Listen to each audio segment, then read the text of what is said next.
प्रसाद से लेकर खाने पीने की चीजों में मिलावट की खबरें लगातार सामने आ रही हैं। इस पर देश भर के लोग प्रदर्शन और नाराजगी भी जाहिर कर रहे हैं। लेकिन अब एक नया मामला बागपत से सामने आया है। बागपत से वीडियो सामने आने के बाद नाराजगी और ज्यादा बढ़ गई है। रिपोर्ट देखिए।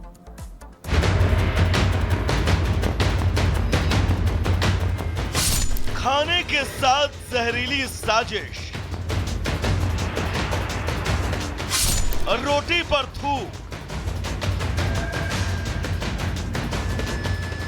फिर सामने आई घिनौनी करतूत। ये घिनौना वीडियो यूपी के बागपत का है। टटीरी कस्बे में बने इस ढाबे में एक शख्स रोटी पर थूक लगाता हुआ दिखा। ये वीडियो ढाबे पर आए कुछ लोगों ने कार में बैठकर बनाया और बाद में उसे वायरल भी कर दिया। अब जिस होटल पर यह घिनौनी करतूत हो रही थी उसका नाम भी देख लीजिए, नरेश चिकन कॉर्नर। तो क्या अब जिहादियों ने अपनी घिनौनी करतूत के लिए हिंदू नाम वाले होटलों को अब निशाने पर ले लिया है, या फिर कहीं इस होटल का नाम ही तो फर्जी नहीं? इलाके में वीडियो वायरल हुआ तो लोगों में गुस्सा है। पुलिस ने भी वायरल वीडियो पर तुरंत संज्ञान लेते हुए रोटी बनाने वाले शख्स को हिरासत में ले लिया। पूरी घटना को लेकर पुलिस ने एक ट्वीट भी किया जिसमें पुलिस कह रही है कि वो आरोपी से पूछताछ कर रही है। पुलिस की कार्रवाई तो जारी रहेगी, लेकिन अब सवाल भी वही का वही है कि आखिर थूक हो या पेशाब, खाने पीने की चीजों के साथ ये घिनौनी हरकत कब तक चलेगी और जनता कब तक ऐसी जिहादी सोच का शिकार होती रहेगी? Bureau report, Republic Bharat.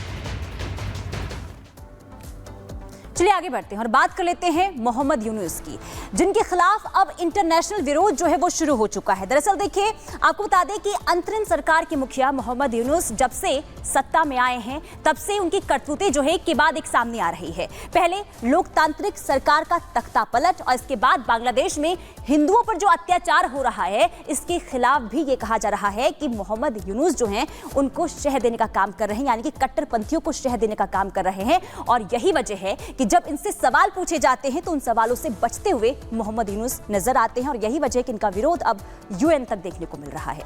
Report देखिए।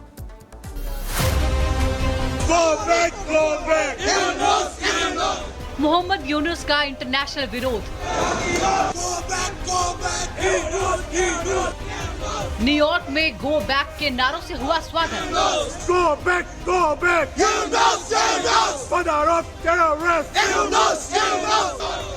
हसीना के तख्ता पलट के खिलाफ प्रदर्शन।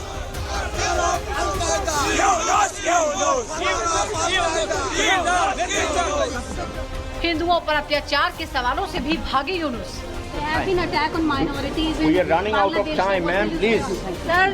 Yunus sir. बांग्लादेश की अंतरिम सरकार के मुखिया मोहम्मद यूनुस के खिलाफ बांग्लादेशियों का गुस्सा अब धीरे धीरे फूटने लगा है।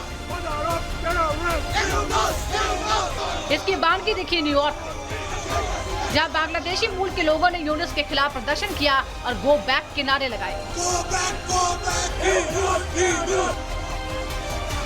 न्यूयॉर्क पहुंचे यूनुस ने अपने सपनों में भी नहीं सोचा होगा कि उनके ही देश के लोग उनका इस कदर विरोध करेंगे।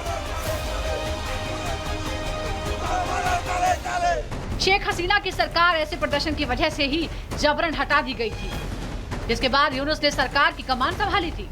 हसीना समर्थकों ने इस सरकार को कभी स्वीकारा नहीं। यूनुस के खिलाफ मोर्चा खोलने वाले यही बांग्लादेशी थे जिन्होंने इंटरनेशनल फोरम पर लोकतंत्र की बहाली की मांग कर दी।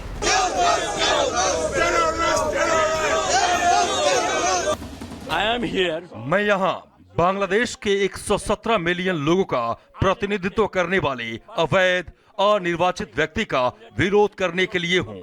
उनको लोगों ने नहीं चुना है, उनको छात्रों ने नियुक्त किया है। उन्हें अल्पसंख्यकों या किसी की भी परवाह नहीं है। उन्होंने देश पर अवैध कब्जा कर लिया है। हम सेकुलर लोकतंत्र में विश्वास रखते हैं। जब से मोहम्मद यूनुस ने सत्ता हासिल की है तब से देश में हिंदू, मुसलमान, ईसाई मारे गए। हमारे लोग बांग्लादेश में सुरक्षित नहीं हैं। Dr. Mohammed Yunus took the उन्होंने गंदी राजनीति से सत्ता हासिल की है।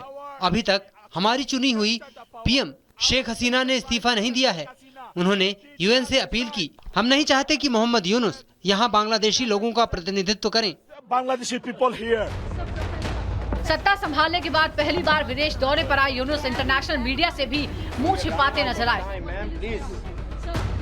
बांग्लादेश में हिंदू अल्पसंख्यकों के खिलाफ लगातार हो रहे हमले सुर्खियां बना रहे हैं। आरोप है कि यूनुस सरकार मुस्लिम कट्टरपंथियों के हाथ की कठपुतली है। इसलिए यूनुस के सत्ता में आते ही पूरे बांग्लादेश में हिंदू विरोधी हिंसा शुरू हुई। हिंदुओं की रक्षा की नाकामी का दाग लिए ढाका से न्यूयॉर्क पहुंचे यूनुस मीडिया के सवालों से भी भाग खड़े हुए। There have been attack on minorities in We are running out of Bangladesh. time, ma'am. Please. Sir, thank you. So any comment? We'll do it later. We'll do it later. Thank you. आपको बता दें कि 5 अगस्त को हिंसा के बाद तत्कालीन प्रधानमंत्री शेख हसीना को जबरन सरकार से बेदखल करके देश छोड़ने के लिए मजबूर कर दिया गया। जिसके बाद हिंदुओं के खिलाफ हिंसा की बाढ़ आ गई। ताजा मामला दुर्गा पूजा का है, जिस पर कट्टरपंथियों की नजर लग गई। दुर्गा पूजा बांग्लादेशी हिंदुओं के लिए सबसे बड़ा त्योहार है। हिंदू बहुल इलाकों में पूजा पंडाल और प्रतिमाएं स्थापित की जाती हैं। लेकिन त्योहार की तैयारियों के बीच खुलना की कई पूजा समितियों को धमकी मिली है। दुर्गा पूजा समारोह के लिए चिट्ठी लिखकर पैसों की मांग की गई है। चिट्ठी में पूजा आयोजन के लिए 5 लाख टका देने का फरमान लिखा गया है। पैसे न देने पर पूजा उत्सव में खलल और हिंसा की धमकी दी गई है। इन धमकियों के बाद कई पूजा समितियों ने सार्वजनिक उत्सव न मनाने का फैसला किया है। यहाँ तक कि ढाका में मुस्लिम कट्टरपंथियों ने अभी से ही प्रस्तावित सार्वजनिक पूजा उत्सव का विरोध करना शुरू कर दिया है। कट्टरपंथियों का दावा है कि जिन स्थानों पर हिंदू अनुष्ठान होंगे वो इलाके अपवित्र हो जाएंगे। यूनुस सरकार ने इन घटनाओं से आंख मूंद रखी है, जिसका खामियाजा उन्हें न्यूयॉर्क में झेलना पड़ा। हिंदुओं पर अत्याचार के सवालों से भागना पड़ा।